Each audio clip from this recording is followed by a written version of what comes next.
Bajingan ini semuanya ini. Dipakai di depan ruang sidang untuk nakut-nakutin orang.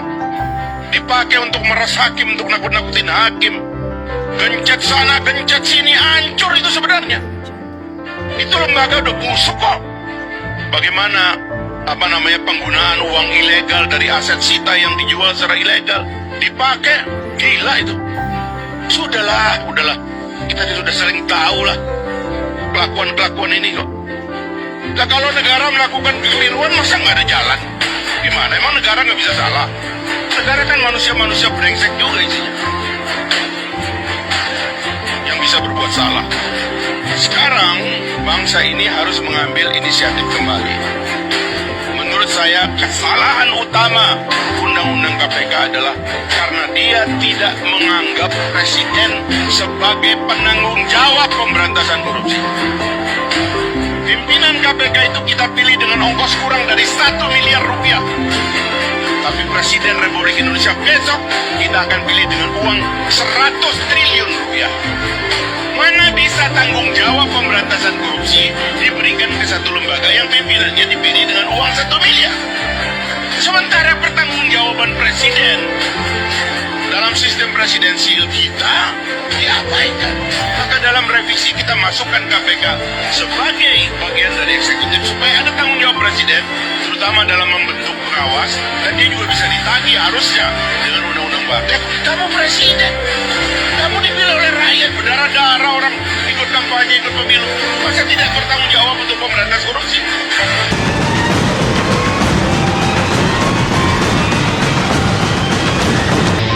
Ketua Komisi Pemberantasan Korupsi KPK Firly Bahuri memainkan ritmenya dalam kasus dugaan pemerasan mantan Menteri Pertanian Syahrul Yassin Limpo. Firly yang menjadi saksi terlapor sempat 3 kali mangkir dari pemeriksaan penyidik di Treskrimsus Polda Metro Jaya. Firly tidak hadir dengan alasan pemeriksaan polisi bentrok dengan pemeriksaan Dewan Pengawas KPK. Namun pada kenyataannya, Firly juga tidak menghadiri pemeriksaan Dewan Pengawas KPK. Pada Selasa 14 November lalu, Firly justru memimpin konferensi pers kasus OTT pejabat Bupati Sorong, Papua Barat Daya. Firly akhirnya datang memenuhi panggilan penyidik di Bareskrim Polri pada Kamis 16 November. Namun, pemeriksaan Firly berlangsung kucing-kucingan. Proses penyidikan yang saat ini sedang berlangsung masih belum ditemukan kendala maupun hambatan yang berarti terkait dengan penyidikan yang saat ini sedang berlangsung.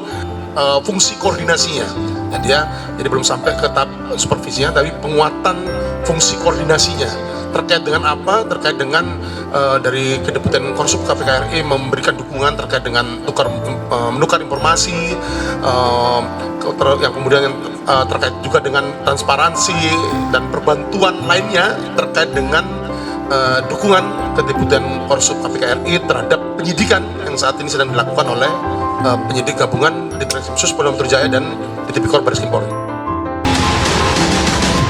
Yang kedua terkait dengan HM kita masih terus melakukan pencarian. Beberapa waktu lalu PLT Deputi Penindakan menyampaikan berangkat ke negara tetangga, tetapi lagi-lagi belum berhasil melakukan langkah. Walaupun informasi sudah cukup kuat. Terakhir, kurang lebih sekitar 3 minggu lalu, saya menandatangani surat perintah penangkapan dan pencarian terhadap HM itu. Jadi kita terus mencari sampai dia ketangkap. Mangkirnya Firly dari pemeriksaan 2 institusi tersebut disinyalir sebagai sebuah manuver.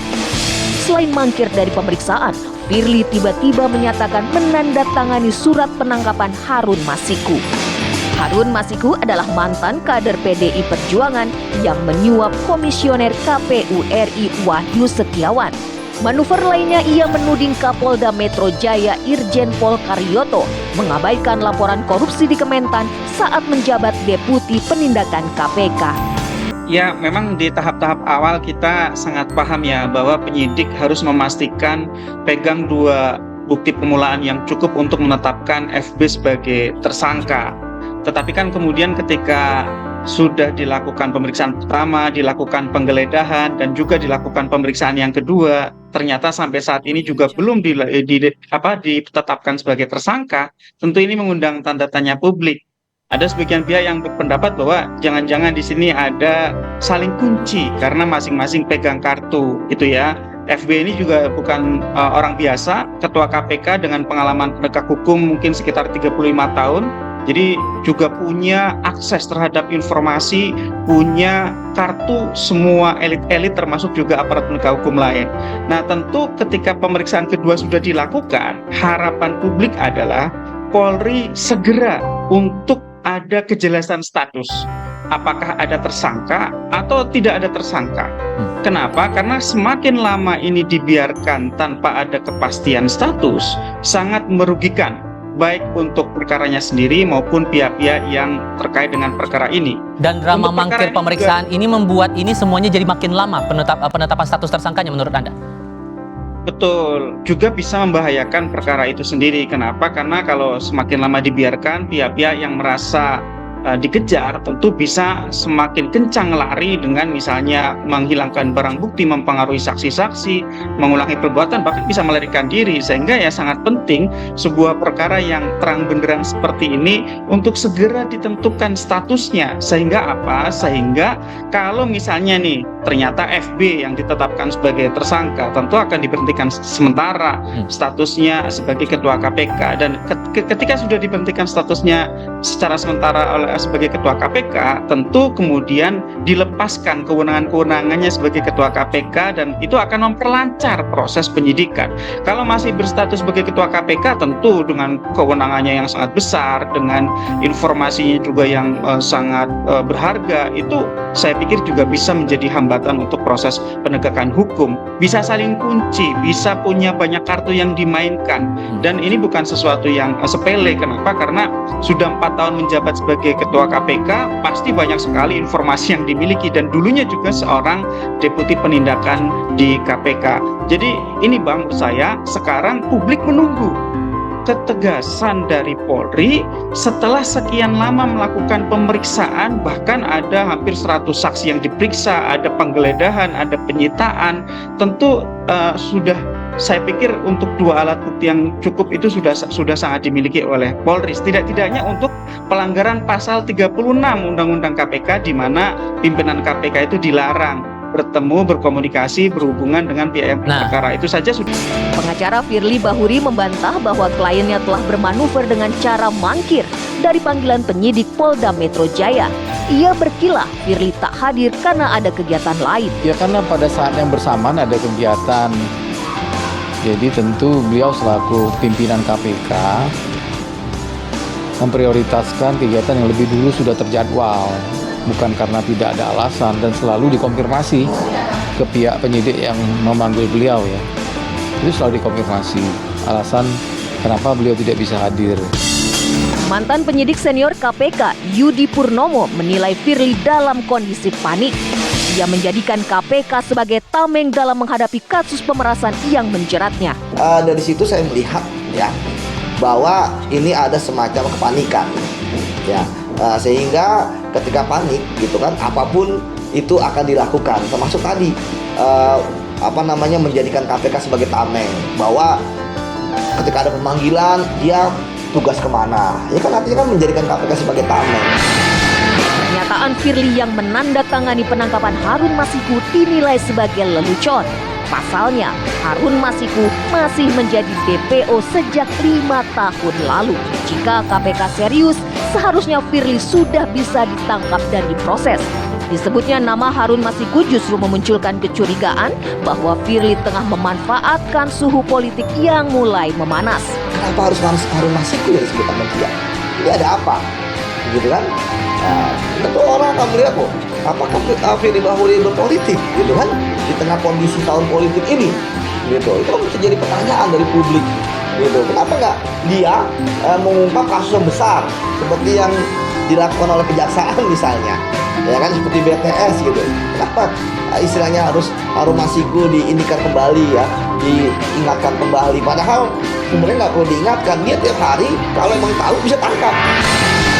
Manuver Firly yang mengungkit kasus Harun Masiku dipastikan akan mengingatkan publik bahwa kasus ini berhubungan dengan salah satu partai politik. Tudingan Firly berusaha tukar kasus Harun Masiku dengan kasus yang menjeratnya dibantah oleh pengacaranya. Oh enggak lah, kalau Harun Masiku kan udah lama. Proses penyidikan terhadap oleh KPK terhadap pegawai kan udah lama, bukan karena kasus ini untuk barter, nggak ada itu. Itu isu ya, yang sudah bisa dipertanggungjawabkan. Nggak ada hubungan apapun, nggak ada relevansinya. Ya. Itu jadi problemnya di situ ya. Nggak ada hubungan apapun dengan kasus yang sekarang berjalan yang sedang disidik oleh pihak Polda. Ia justru berusaha meyakinkan bahwa kasus yang menjerat Firly merupakan perlawanan balik dari koruptor. Firly menyatakan akan melawan mereka yang telah menyerangnya. Kondisi sekarang ini kan ya bisa dikatakan ada perlawanan dari para koruptor ya terhadap sepak terjang beliau kan. Para koruptor ini sekarang lagi berusaha untuk bersatu padu dalam tanda kutip menjatuhkan kepemimpinan beliau gitu, dan beliau tidak akan takut untuk itu. Dia akan lawan. Bukan kali ini saja Firly tersangkut perkara. Selama menjadi ketua KPK, ia beberapa kali dilaporkan karena diduga melanggar kode etik dan masuk ranah pidana. Mulai dari dugaan menerima gratifikasi hingga bertemu dengan pihak yang berperkara. Melihat rekam jejaknya, Yudi Purnomo menantang Firly untuk mundur dari jabatan ketua KPK. Secara moral harusnya Pak Firly gitu ya, sebagai ketua KPK, kalau memang mengaku orang berintegritas ya, tirulah pejabat-pejabat di negeri lain misalnya Jepang gitu kan, mundur gitu. Tapi saya paham bahwa Pak Firly tidak akan mundur. Saya yakin dia akan fight sampai terakhir gitu. Karena memang dia tahu tidak ada mekanisme dia untuk nonaktif. Ya, bahkan Dewas pun tidak bisa memecat dia. Publik berharap sengkarut kasus Firly Bahuri menjadi terang benderang dan diproses secara transparan dan profesional. Perang terhadap koruptor tidak akan pernah dimenangkan jika ada arsiran kepentingan dalam tubuh KPK.